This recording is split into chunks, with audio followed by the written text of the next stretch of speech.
Alors que la Banque africaine de développement, la BAD, tient ses assemblées annuelles pour la première fois en Inde cette semaine, des dirigeants africains souhaitent plus de financement, des politiques et des projets vigoureux pour développer de nouvelles relations avec l'Asie.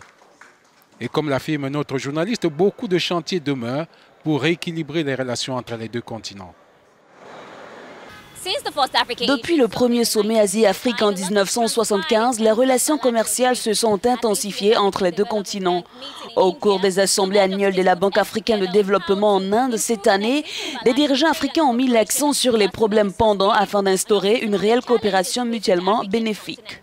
Les Asiatiques ont beaucoup de courage et de volonté pour aller rapidement. Deuxièmement, ils investissent assez dans des infrastructures, dans de très bonnes institutions.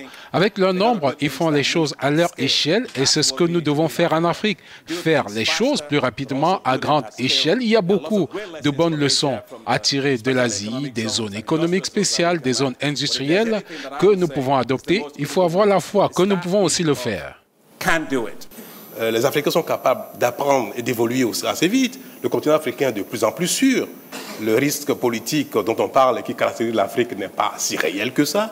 Il y a quelques pays dans lesquels il y a encore un peu d'instabilité, mais l'ensemble, le plus grand nombre des pays africains offrent aujourd'hui une certaine stabilité et nous sommes capables. Quand je dis volonté politique, ce n'est pas simplement des déclarations, c'est la nécessité de vouloir transformer réellement les économies de ces pays là-bas en faisant toutes les réformes structurelles et sectorielles, qui ne sont pas toujours des choses aisées et qui n'emportent pas littéralement l'adhésion des populations au départ.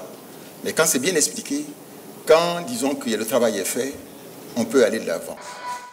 En 2016, les exportations asiatiques vers l'Afrique se sont élevées à 244 milliards de dollars, tandis que les exportations de l'Afrique vers l'Asie ont atteint 194 milliards de dollars.